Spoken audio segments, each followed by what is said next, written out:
Hey everybody, Coach Costina here, shelter in place, Morgan Hill, California. Been thinking about some drills we could do with our third baseman, young third baseman, things they can do to work on during this time. And my first thought was a short hop, a long hop, or a short hop over your shoulder pop fly. Quick drill you could do. I got my lovely wife here helping out with the hops. If you have a parent, a sibling, anybody, it's a good quick drill that you could do. You're gonna run up, we're gonna get our set position, come up and get that short hop. As soon as we come set, like we're ready to throw, we're gonna get a toss over our shoulder so we can run back and get that one. Do a couple takes for you on camera, see how it goes.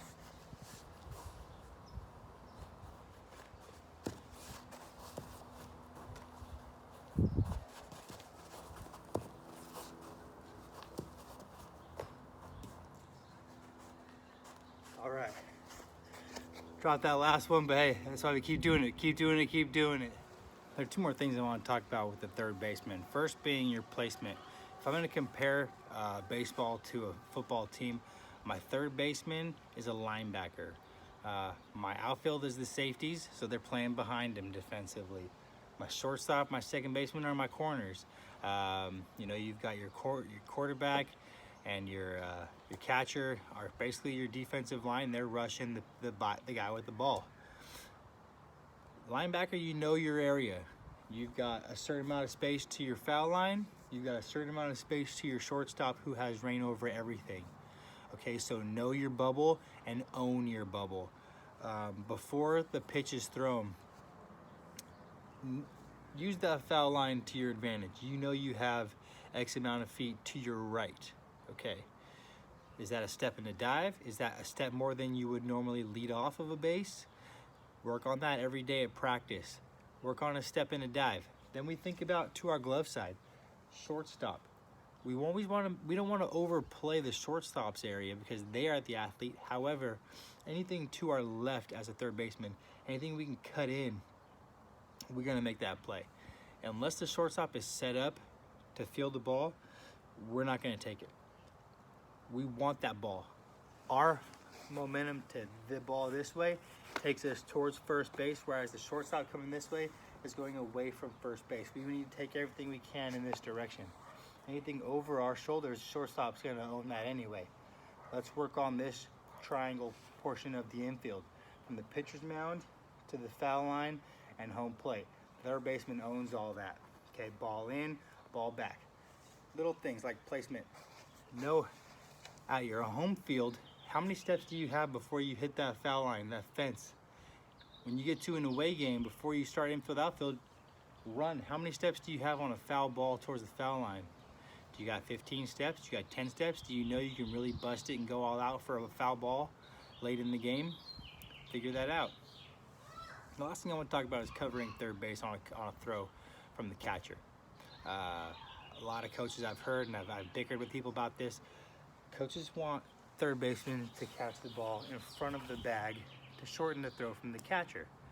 That's great. Now the catcher's throwing 87 feet instead of 90. However, it is much slower to catch a baseball and move my arm to make a tag than it is to let a baseball travel at 80 plus miles an hour from here to here. So what are we doing? We're straddling the bag. Let that ball get to you. A good catcher makes a throw here. All we gotta do, lay it on that base runner. Boom. If it's a quick one, we're in and we're out. Okay, show that umpire you got him.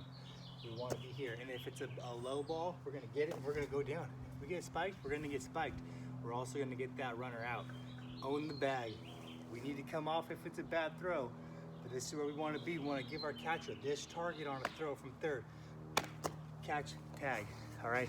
Don't make it harder than it is. The ball will travel faster than your arm any day of the week. I don't care who's throwing the ball and who's making the tag. Let the ball travel to you, catch, tag, bang, bang. Let's get that out. With third base being kind of a reactionary position, I wanted to set up some drills here where we can work our hands and then quickly block the last one in the routine, jet to our feet, bare hand the ball, and get in our ready position to throw. The key to this is grabbing that ball with our bare hands so that we don't lose time trying to pick up with the glove, okay? Something my dad taught me at a young age. If it's on the ground, bare hand so you have a grip ready to go, all right? First round, no glove.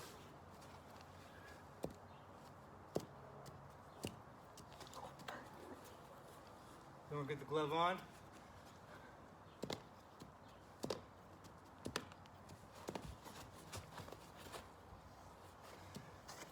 Do that 3-4 times in a row. Get your legs burning. Work on staying low through the ball. It's a good drill for catchers. I like corner infielders as well. First base, third base. Block the ball first, stay low, come through the baseball. As infielders of all ages, I know you've heard coaches refer to pre-pitch. You got to be doing a pre-pitch as an infielder. For different coaches, that means different things, and some teams will set you up where every single player is in sync doing the same moves approaching the baseball.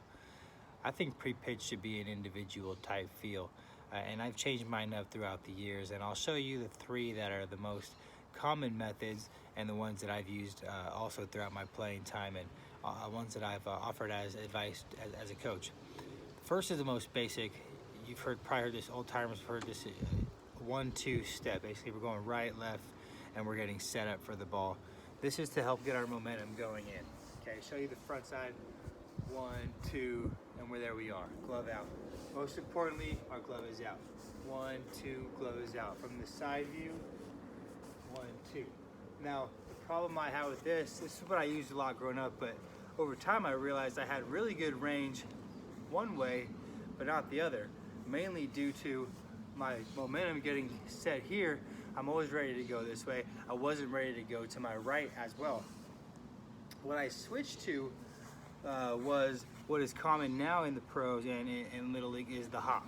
Okay, the timing method here is we want to land our hop as that ball crosses the strike zone, gets in the hitting zone, whether they hit it or not. We want to time it up so that we are landing on our toes at the point of contact, ready to go any which direction. Okay, what that's gonna look like, you can just be chilling straight up. You can still do a 1, 2, and then hop. When I hopped, I still kept my 1, 2, but I came flat, boom, to both sides. Here's what that looks like. Boom. That way from here, we can go any way we need to go, all right, athletically. What I ended up with was something that I saw Andrelton Simmons do and I looked into. I couldn't figure out why nobody else was doing this. Found out Nate Trotsky was promoting this. Great infield coach, great infielder doing this. Why not? And it's just a little weight shift. We can get in our ready position here, and that's all the defense has to see, because all we're doing is shifting the weight from the back of our foot to our toes. Okay, when the ball gets in the strike zone, that's all we're doing. From the side, you can't even really tell. We're not doing that much, but there it is. And I'm ready. I'm ready to pounce any which direction. Once I hit that weight shift up to my toes, ball crosses the strike zone, I'm ready to go any which direction. Okay, 3 main ways to pre-pitch to get yourself ready in your momentum. Before any of that even starts, the pre-pitch starts here. What are you gonna do with the baseball? First of all, what are you gonna do with the baseball hit directly to you? What are you gonna do with the ball hit to your left? What about that ball hit to your right? Is there a runner on base? Do we need to tell our shortstop that we're gonna go that way for double play, or our second baseman? Do we need to tell somebody that you'll be at a bag for them? Okay, as a third baseman, you're communicating a lot more with the catcher than you realize. Hey, we gotta switch on a bunt. Fly ball's foul. Hey, you got room, you got room. Okay, things like that. If we got a squeeze play, the runner goes, you go. There's a lot of communication there. The next big thing with third baseman, I especially want to point out, is your relay. The only time a third baseman is needed in a relay is a play at the plate. So it's a big one. This is not one to take lightly, okay? You're only gonna do it once. It's gonna be an important one to do. So learn to do it well.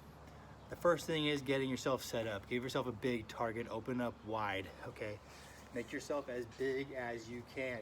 Here I am as a target. Now, when the ball comes, if it's a ball thrown right at us, we're gonna step with our throwing foot at that ball. We're really gonna close up. We're gonna step here. Why? Because now that I catch the ball, I'm already turned and squared up.